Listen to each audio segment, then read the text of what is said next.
Orang membuang sesajen dipersoalkan. Ini pertanda pemahaman Islam setempat. Siapa yang ikut mengkritik, membuang sesajen, sesajen yang merupakan syirik, jika itu adalah sesajen umat Islam, salah seorang da'inya membuangnya, ada yang mengkritiknya, dia berada pada kemungkaran, dia menyenangkan hati iblis, dia menyesatkan umat. Ini harus diluruskan.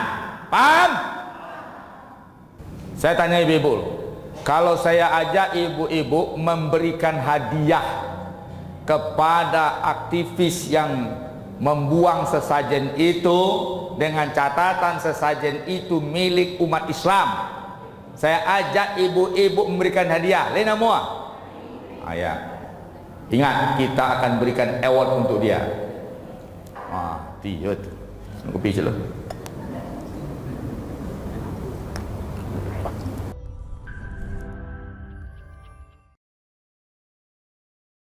Hari ini krisisnya banyak orang suka amar ma'ruf, sholat tahajud, ya nah, latihan tahajud, latihan baca doa, banyak yang ma'ruf, yang baik-baik, banyak tuh. Tapi yang nahi mungkar sulit mencarinya. Ini haram, ini salah, ini nggak boleh, ini harus dibasmi, ini harus ditolak, ini harus dikritisi, ini zolim. Itu susah mencarinya sekarang. Nah, kalaupun ada langsung ditangkap. Nah, nahi mungkar, orang membuang sesajen dipersoalkan. Ini pertanda pemahaman Islam setempat. Siapa yang ikut mengkritik, membuang sesajen, sesajen yang merupakan syirik, jika itu adalah sesajen umat Islam, salah seorang da'inya membuangnya, ada yang mengkritiknya, dia berada pada kemungkaran, dia menyenangkan hati iblis, dia menyesatkan umat. Ini harus diluruskan. Paham?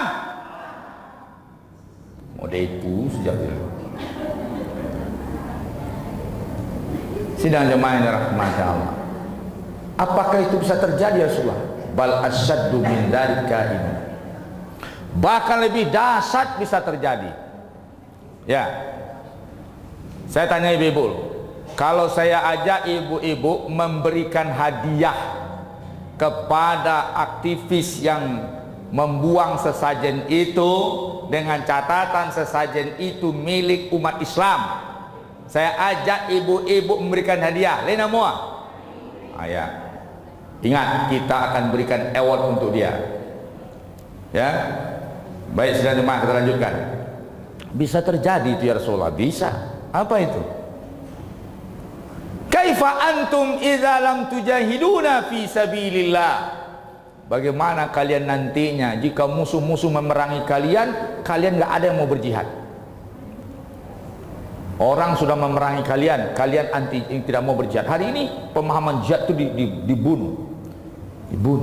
Sebelum orang menguasai negeri ini, maka dia punya misi untuk menghancurkan paham jihad.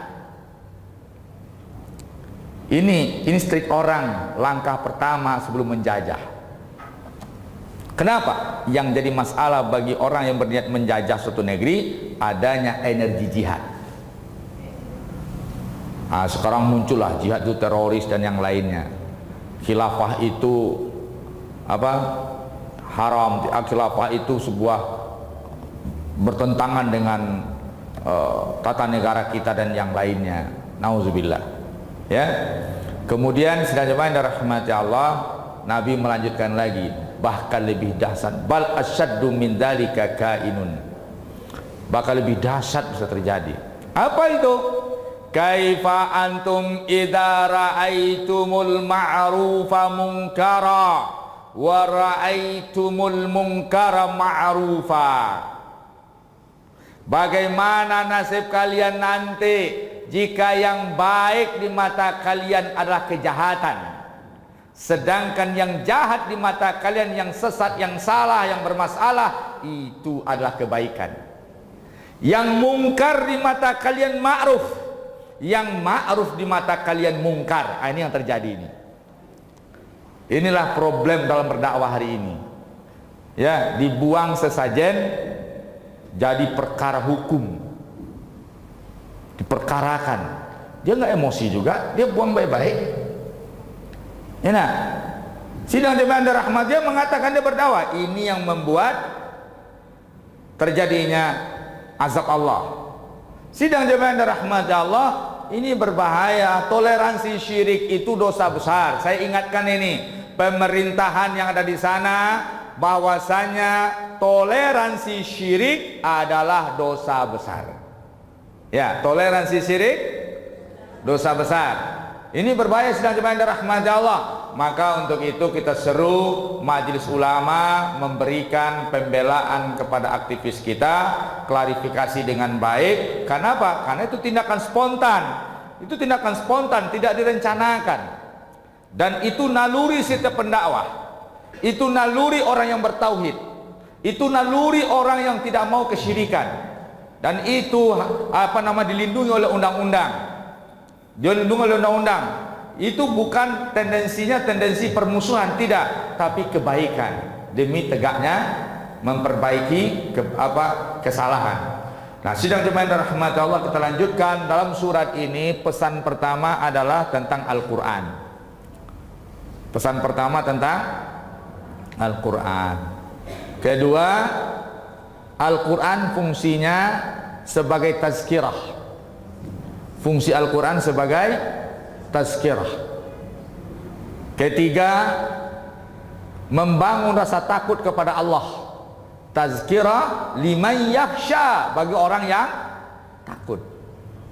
Ingin takut kepada Allah, maka rajin baca Quran, belajar Al-Quran, tadaburi Al-Quran. 5 perkara kita dengan Quran. Pertama, belajar membaca Al-Quran.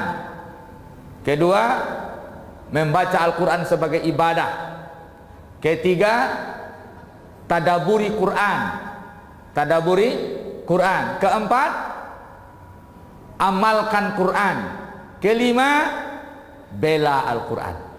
Jangan hanya baca Quran selesai situ, jadi qori'ah. Alah pueh wanawa tuh sampai qori'ah tuh. Ya nah, sehinggonya banyak biaya MTQ kok tak ada umat berubah je tu. Ya nah, sidang jemaah rahmat Allah, baca Quran. Pertama, belajar baca Al-Quran. Kedua apa tadi? Baca Quran sebagai ibadah. Ketiga, tadabburi Quran. Keempat, amalkan Quran. Kelima, perjuangkan Quran. Siap ibu-ibu jadi pejuang Quran? Dia tu. Kopi je lah.